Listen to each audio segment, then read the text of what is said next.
Subscribe कीजिए हमारे channel नूर रज़ा को और बेल आइकन को प्रेस कीजिए जिससे आपको हमारी न्यू वीडियो की नोटिफिकेशन मिलती रहे। सरकार फरमाते हैं जो नमाज छोड़ दे, नमाज जो छोड़ दे, नमाज तर्क कर दे, नेकों की दुआ से, सालेहीन की दुआ से उसका हिस्सा खत्म हो जाता है। कितना बड़ा नुकसान करते हैं हम मुसलमानों।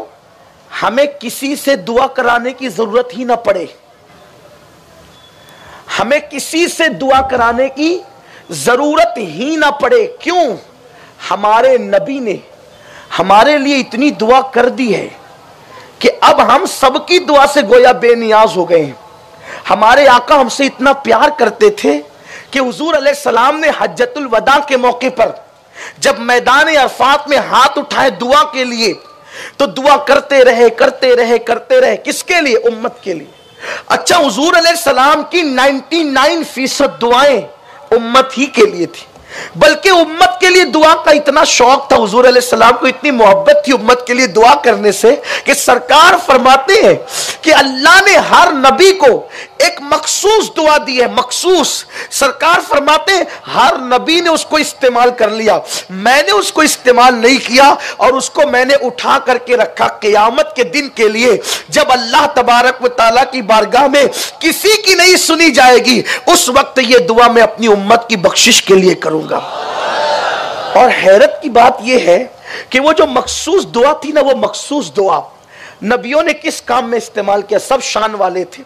हजरत मूसा ने इस्तेमाल किया, अल्लाह फिरौन और आले फिरौन को गर्क कर दे। हजरत मूसा ने इसके लिए इस्तेमाल किया, शान वाले थे।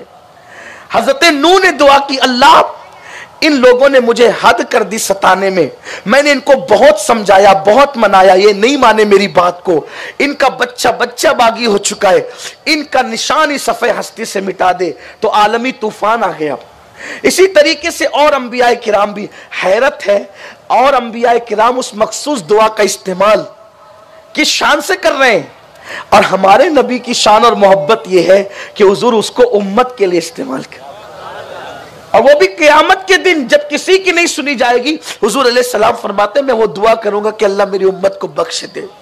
तो हुजूर अपनी उम्मत के लिए दुआ करने से इतनी मोहब्बत करते हैं कि सरकार ने उम्मत ही के लिए दुआ। यार, उम्मत के लिए दुआ से इतना प्यार था, साहिब मुआरिज ने लिखा है कि हजरत सैयदा फातिमातुज़ ज़हरा से हुजूर ने कहा, मेरी बेटी, जब मैं अल्लाह के कुर्ब खास में पहुंचा तो अल्लाह ने 70,000 मरतबा मुझसे कहा, महबूब मांगो क्या मांगते हो? कितनी बार? 70,000 बार। मैंने 70,000 के जवाब में एक ही बात कही, मौला मेरी उम्मत को बख्श दे, मेरी उम्मत को। 70,000 के जवाब में मैंने 70,000 बार यही कहा, अल्लाह मेरी उम्मत। क्या उम्मत से प्यार है। अरफात में दुआ करते करते बतकाज़े बशरियत हाथ थक जाते हैं तो सरकार हाथ नीचे कर लेते हैं, मगर दुआ जारी रखते हैं। सब मांग लिया हुजूर ने हमारे लिए, सब मांग लिया है, हमें किसी की मोहताजी नहीं है, लेकिन उसका फैज़ क्यों नहीं मिलता? नबी ने कभी तन्हा अपने लिए कुछ नहीं मांगा। देखो नबी ये पाक की दुआ क्या थी, रब्बना आतिना फिद दुनिया हसना। क्या दुआ है? अल्लाह हमें अता फरमा। और इस हमें में हुजूर ने पूरी उम्मत को समेट लिया, हम सबको शामिल किया हुजूर ने। अल्लाह के रसूल सल्लल्लाहु अलैहि वसल्लम ने हर दुआ में अपनी पूरी उम्मत को शामिल किया है। हुजूर अलैहिस्सलाम जब मैयत पर जनाजा पढ़ते तो दुआ करते, अल्लाहुम्मा ग़फ़िरली हाय्यिना, ए अल्लाह मुझे बख्श दे, हाय्यिना, और मेरे जिंदों को बख्श दे, वह मैयतीना, मेरे मुर्दों को बख्श दे, वह शाहिदीना, मेरे हाजिरों को बख्श दे, वह गायबीना, और मेरे गायबों को बख्श दे। लेकिन नबी की दुआ का अंदाज तो देखें, हुजूर कहते मेरे जिंदों को बख्श दे। किसको? मेरे। अब कोई नबी का बने तो सही, नबी का बनो, बख्शिश तुम्हारा मुकद्दर है, आपको क्या दुआ करना है? नबी तो दुआ कर चुके, लेकिन हम सुन्नत के मुताबिक करते हैं, हुक्म के मुताबिक करते हैं, करते रहेंगे। मगर आका दुआ कर चुके, किसके लिए? हाय्यिना, मेरों के लिए, मेरे जिंदों को बख्श दे, मेरे मुर्दों को बख्श दे, मेरे हाजिरों को बख्श दे। जो हाजिर थे वो तो सहाबा थे, मेरे गायबों को बख्श दे, हम लोग थे। अपने लिए दुआ हो चुकी है, फिर बरकत क्यों नहीं मिलती उसकी? क्योंकि आका ने फरमाया जो नमाज को तर्क कर दे, अल्लाह रब्बुल इज्जत नेक की दुआ से उसको हिस्सा नहीं अता करता। अब रसूल पाक की दुआ की बरकतें अगर जिंदगी में हासिल करना है, नमाज की पाबंदी करो, नबी की दुआ की बरकतें हासिल करते रहो। हुजूर की दुआ की बरकतें मिलती रहेगी, लेकिन कोई नमाज की तरफ आए तो सही। हमें दुआ है कि मेरा कादिर व कय्यूम रब सबसे पहले मुझे और आप सबको नमाजों की तौफीक अता करे। आपसे मेरी गुजारिश है, नमाज फज्र में जब ट्रेन की वजह, जब हमें कई सफ़र पे जाना होता है तो ट्रेन के लिए हमारी आँख खुल जाती है, लेकिन नमाज फजर के लिए आँख नहीं खुलती। उसकी वजह यह है कि ट्रेन की अहमियत तो हमारे पास है, लेकिन नमाज की अहमियत हमारे पास शायद वो नहीं है। मेरे आका अलैहिस्सलाम के दीवानों, ड्यूटी पे जाना हो तो आँख खुल जाती है, मस्जिद जाना हो तो आँख क्यों नहीं खुलती? इसका मतलब ड्यूटी की अहमियत है। अगर सेठ डांटेगा, मालिक डांटेगा तो आपको उसकी अहमियत है। अल्लाह अजाब देगा, वो कौन सा अजाब जो बर्दाश्त ही ना कर सकोगे, वो अजाब अल्लाह देगा, तो उसकी अहमियत क्यों नहीं है? इसका मतलब यह है रसूलुल्लाह को मान तो रहे हो, लेकिन उनकी जबान पर जैसा यकीन एक मोमिन कामिल को होना चाहिए, उसमें कुछ कमी आ गई है यकीन के अंदर। यकीन पैदा करो और अल्लाह रब्बुल इज्जत की बारगाह में सच्ची तौबा करो और सोच लो कि जब अजान का वक्त हो और नमाज का टाइम हो फिर कुछ काम नहीं करेंगे, अल्लाह की बारगाह में हाजिर हो जाएंगे। नमाज की पाबंदी करो, नमाज के पाबंद बनो। जहां पर आपको टाइम मिले वहीं मुसल्ला बिछा दो, नमाज मत छोड़ो, नमाज मत छोड़ो। लेकिन आखिरी बात अर्ज कर दूं मेरे अजीज, नमाज किसके पीछे पढ़ें, ये थोड़ा सा बड़ा मसला है। नमाज किसके पीछे पढ़ें, बस इतना समझ लें, जिस पे नमाज फर्ज हो उसी के पीछे नमाज पढ़ें, जिस पे नमाज फर्ज ही नहीं है उसके पीछे नमाज ना पढ़ें। आप कहेंगे ये थोड़ा मुश्किल हो गया, आसान कर दिया जाए। मेरे अजीज, जो नबी को मुर्दा मानता हो वो तो मुसलमान ही नहीं हो सकता। जो नबी को अपनी तरह बशर कहता हो वो मुसलमान कैसे हो सकता है? जो नबी के बारे में ये तकरीरें बकता हो कि नबी को दीवार के पीछे की खबर नहीं, जो नबी जमीन पे बैठकर आसमानों की खबर देते हो उसके बारे में ये तकरीर के नबी को दीवार के पीछे की खबर नहीं, वो कुछ भी हो सकता है, मुसलमान नहीं हो सकता, और उसकी नमाज ही नहीं है। और आसान अगर कर दूं, और आसान कर दूं, नमाज किसके पीछे पढ़ें? अपना जो अकीदा है उसी अकीदे के इमाम के पीछे नमाज पढ़े बस, क्योंकि मुकद्दमा वही मुवक्किल जीत सकता है जिसने अपना वकील उसको बनाया है। वकील और मुवक्किल की जबान एक हो। अगर वकील और मुवक्किल की जबान अलग अलग होगी तो जज तो आपको फांसी पे चढ़ा देगा। क्यों? इसलिए कि मुवक्किल कहता है मैंने कत्ल नहीं किया और वकील कहता है कि कत्ल करके आया है, वो लोग फंसाएगा नहीं। तो वकील और मुवक्किल की जबान एक होनी चाहिए।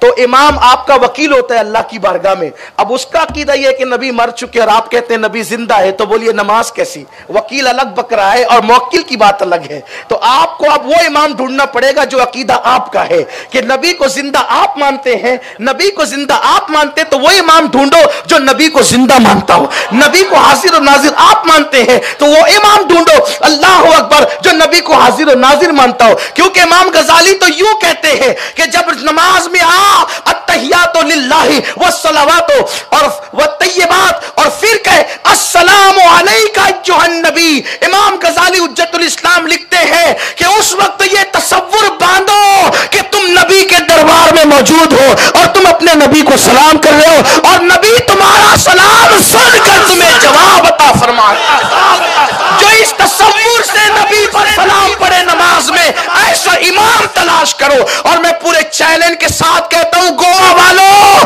पूरे शर्क गर्भ में ढूंढ लोगे ऐसा इमाम आपको किसी मकतबे फिक्र में नहीं मिलेगा। अगर ऐसा इमाम आपको मिलेगा वो सिर्फ अहले सुन्नत व जमात में मिलेगा। क्योंकि और जगह तो सलाम पढ़ने पर ही पाबंदी है, और जगह तो सलाम पढ़ने पर ही पाबंदी है।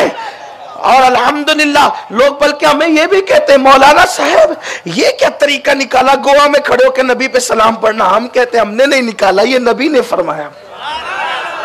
क्योंकि उस दौर में यमन में भी नमाज होती थी, शाम में भी नमाज होती थी, अफ्रीका में भी नमाज होती थी, बल्कि हिंदुस्तान में भी नबी की जाहिरी जिंदगी में कुछ लोगों ने नमाज पढ़ी और उस वक्त भी क्या कहा? सलाम अलैका अय्युहन नबी, या नबी आप पे सलाम। ये सलाम मानते हो और दूसरे सलाम से मना करते हो।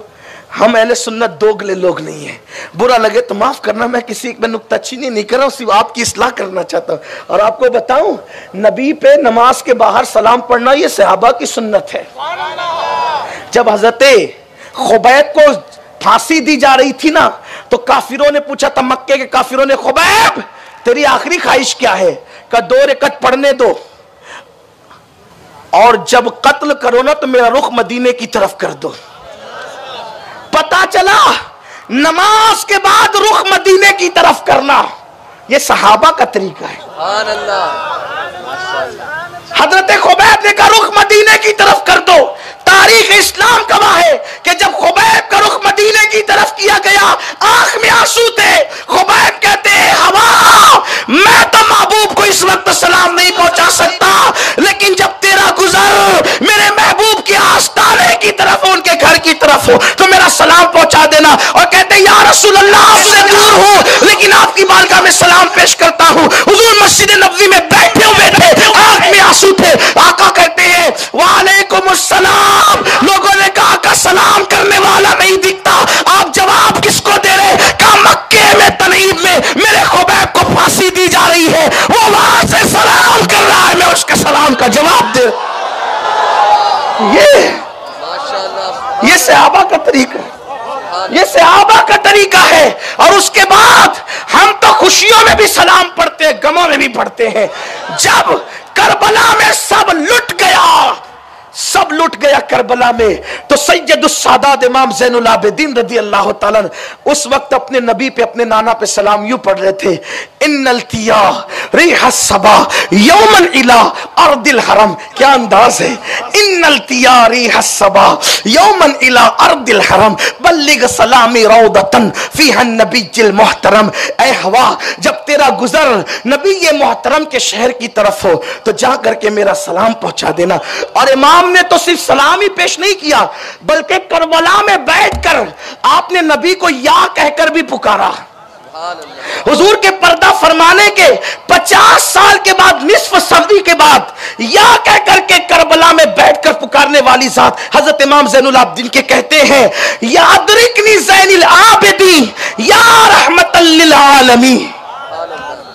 तो अब आप समझ गए होंगे कि सलाम पढ़ना भी जो है सहाबा और अहले बैत से साबित, और हुजूर को पुकारना या कहकर यह भी साबित। या रहमतल लिल आलमीन अदरिकनी ज़ैनुल आबिदीन। सरकार की बारगाह में उन्होंने जो वो अर्जी पेश की, तो बस इतनी गुजारिश है, जैसा अपना अकीदा हो उस अकीदे का इमाम आप ढूंढे और उसी के पीछे नमाज पढ़ें। इंशाअल्लाह आपकी नमाज जो है वो कबूलियत का शरफ हासिल करेगी। इश्क अगर तेरा न हो मेरी नमाज का इमाम। इकबाल कहते हैं, इश्क अगर तेरा न हो मेरी नमाज का इमाम, मेरा रुकू भी हिजाब मेरा सजूद भी हिजाब। तो ये रुकू और सुजूद कहीं हिजाब न बन जाए अगर हुजूर के इश्क के बगैर नमाज पढ़ें। अल्लाह ताला हम सबको तौफीक नसीब फरमाए। गुफ्तगू के दरमियान कोई गलती हो तो अल्लाह माफ़ करे। अस्तगफिरुल्लाह रब्बी मिन कुल्लि ज़ंबिन व अतूबु इलैहि।